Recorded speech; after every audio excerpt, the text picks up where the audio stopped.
اس لیے وقت کی اس گھڑی کو سامنے آویزہ کر رکھا ہے تاکہ اسے اپنا وقت اور اپنی میں تیرے گنبد خضرا کا کبوتر ہوتا، مستقل میرے لیے دید کا لیکن حضور نے حکمت عملی کے تحت ان سے کہا کہ اب اس نماز کی دعوت، جب نماز کے وہ قائل ہو گئے تب زکات کی دعوت دی گئی، اور زکات کے عام اصول سے ہٹ کر یہ کہا گیا کہ آپ زکات وصول ضرور کریں مگر وہی لوگوں پر خرچ کریں۔ یہ ہوتی ہے حکمت علماء کے لیے، دانشوروں کے لیے، اہل علم کے لیے حکمت بہت ضروری ہے، اور حضور صلی اللہ علیہ وسلم نے قدم قدم پر اس کا بیان سورہ حدیبیہ کے موقع سے آپ صلی اللہ علیہ وسلم تشریف فرما تھے، ایک سردار مکہ آ رہے ہیں، یکے بعد دوسرے کہیں آ رہے، گفتگو ہونے لگی ہو رہی تھی، آپ نے فرمایا کہ یہ وہ لوگ ہیں کہ جو احرام کا خاص احترام کرتے ہیں، اس لیے صحابہ کو اشارہ کیا کہ تم اپنے احرام کے کپڑوں میں کا استقبال کرو، کھڑے ہو جاؤ۔ حالانکہ احرام کے سارے صحابہ تھے، عمرے کا احرام والے تھے، جب انہوں نے دیکھا کہ یہ تو سارے لوگ احرام باندھے ہوئے ہیں تو اتنا متاثر ہوئے کہ راستے ہی سے واپس ہو گئے۔ انہوں نے اہل مکہ سے کہا کہ ہم لوگ خامخواہ مسلمانوں سے لڑنے کو تیار ہیں، یہ تو حرم کا احترام کرتے ہیں، یہ احترام معاف کر رہا ہے۔ رسول اللہ صلی اللہ علیہ وسلم کو بادشاہ نوح کو آپ نے دعوت خرید اور 2 ہفتے کا دور فرمائی، خط لکھتے ہوئے آپ نے لکھا میں محمد رسول اللہ الى مضیق الروح ہے، محمد رسول اللہ صلی اللہ علیہ وسلم کی جانب سے ہرقل کی عظیم شخصیت، روم کی عظیم شخصیت ہرقل کے نام، بعض صحابہ کو اس پر شبہ ہوا، اشکال ہوا کہ ایک کافر مشرک کو آپ نے عظیم لکھ دیا، عظیم تو بہت اونچا لفظ ہے، اللہ تعالیٰ کی صفات میں ہے، اور وہ زمانہ ایسا نہیں تھا جیسے ہم لوگوں کا زمانہ ہے کہ ہر آدمی اللہ متحر ہے، عالم بے بدل ہے، ایسے مبارکہ کا زمانہ نہیں تھا، ایک ایک لفظ کو نام طور پر لکھا ہے تو حضور صلی اللہ علیہ وسلم تو صحابہ کو اشکال ہوا کہ عظیم کا لفظ لکھ دیا کہ عظیم حضور صلی اللہ علیہ وسلم نے فرمایا دیکھو ان کے لوگ ان کو یہی کہتے ہیں۔ ہمارے ہندوستان میں جب گاندھی جی آزادی کی لڑائی میں آئے مسلمان کو گئے اور ان کو مہاتما گاندھی کہا جاتا تھا، اور بہت سے مسلمانوں نے یہ کہا کہ بعض لوگوں نے علماء پر اعتراض کیا کہ آپ ان کو مہاتما کہتے ہیں، تو علماء نے یہی بات کی کہ بھائی یہ قوم کو مہاتما کہتی ہے، ہم یہ احترام کے طور پر مہاتما کہتے ہیں۔ اور دوسری حکمت کیا جو حضور نے کرتی وہ دیکھیے، روم میں خط پہنچانے کے لیے آپ نے بھیجا حضرت دہیہ کربی رضی اللہ عنہ، یہ کوئی بڑے عالم فاضل مقبر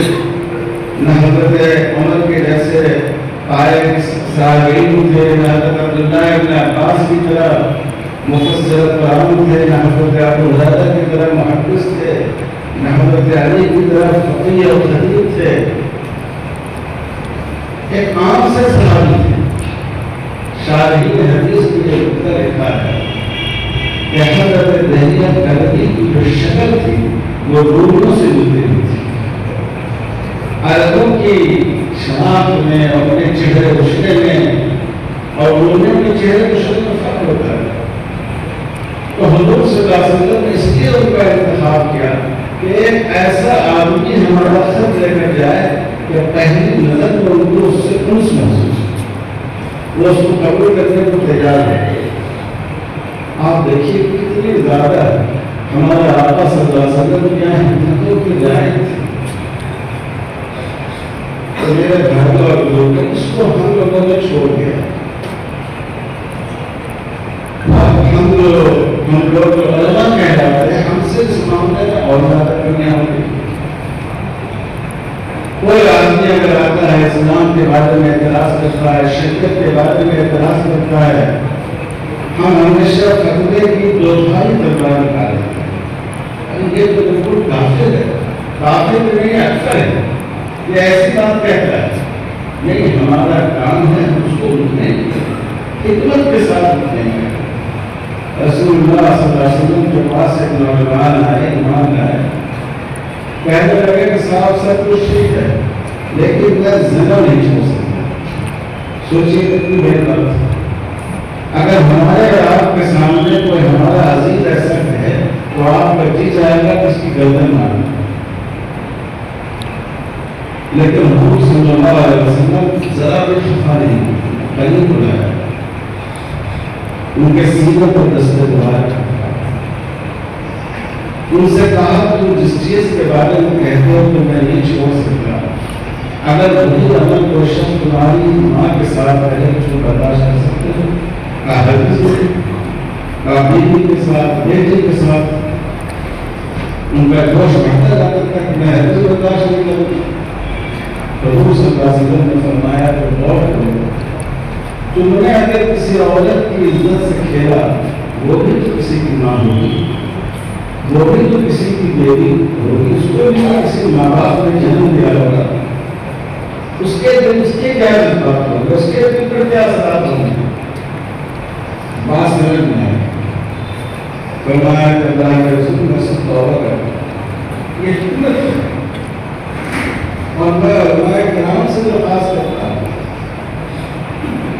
کہ اگر کوئی نوجوان,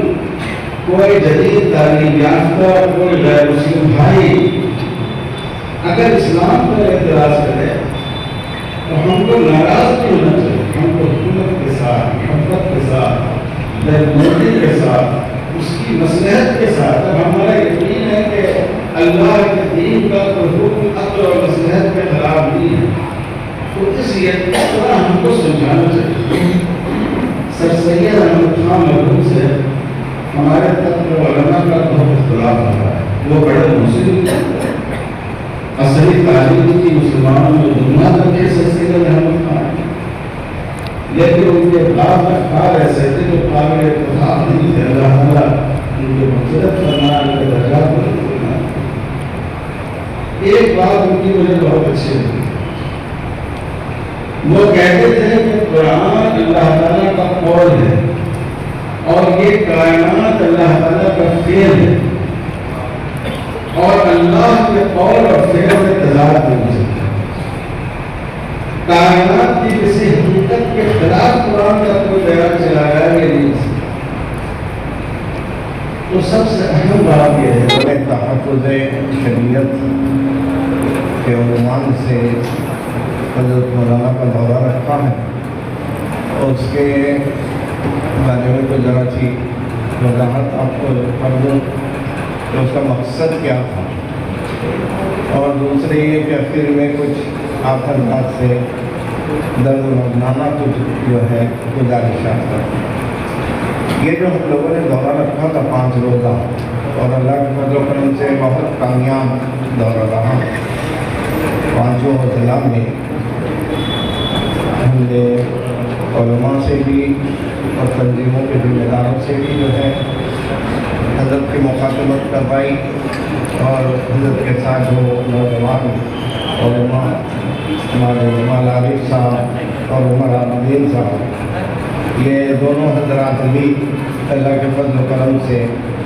ہمارے اس مقصد کے غرض و غایت کو بڑے اچھے انداز میں انہوں نے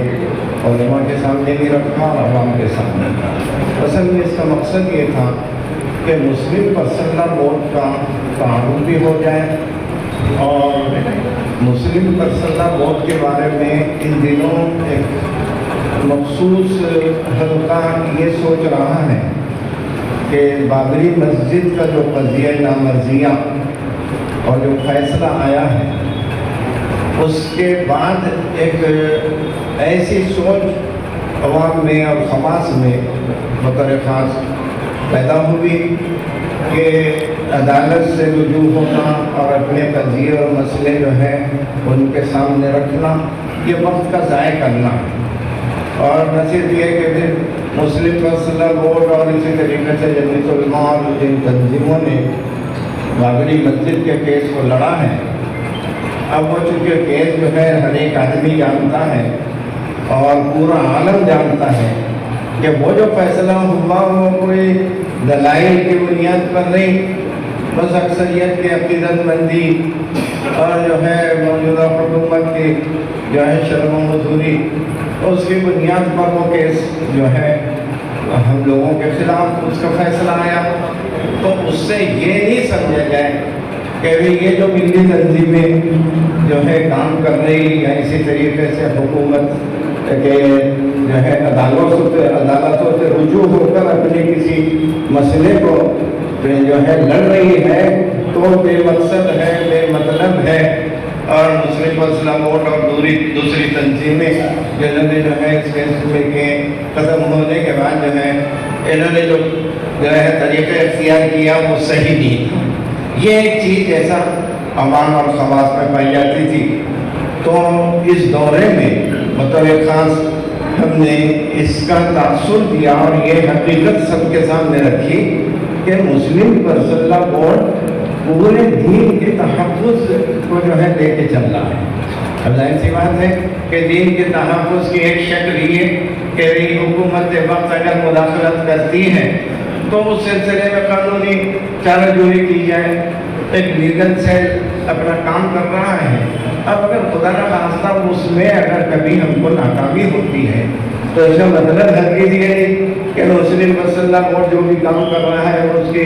کوئی اہمیت نہیں اور جو ہے اس سے کچھ فائدہ نہیں۔ تو اس دورے میں بطور خاص ہم نے جو ہے عوام، خواص اور علماء اور دینی تنظیموں کے ذمہ داران سب کو کے سامنے یہ بات رکھی ہے کہ مسلم فیصلہ بورڈ کا جو پیغام ہے، جو مقاصد ہیں، وہ ایسے مقاصد ہیں کہ وہ ہمیشہ جو ہے زندہ رہیں گے اور اس کے تحفظ کی ہمیشہ ضرورت پیش آتی رہے گی۔ اور مسلم فیصلہ بورڈ اس سلسلے میں تحفظ کے اعتبار سے کیا کر رہا ہے وہ ساری تفصیلات ہم نے جو ہے دورے میں جو ہے خاص لوگوں کے سامنے بھی رکھا، اور عمومی انداز کے جو بڑے پیمانے پر اجلاس ہوئے اس میں امت کو اس وقت ہمت، حوصلہ، نوجوانوں کو، اور خاص طور پر یہ کہ یہ جو مایوسی کی ایک فضا ملک میں پائی جا رہی کہ ہر ایک مقرر بس موجودہ حالات پر ایسی تقریر ہے کہ یہ ہو رہا اور وہ ہو رہا، اور نہ معلوم جو ہے ایسی چیزیں کہ جو ہے جو کسی کے حاشیے خیال میں نہیں بس وہ ذکر کی جا رہی، تو اس سے عوام پر ایک مایوسی کی فضا،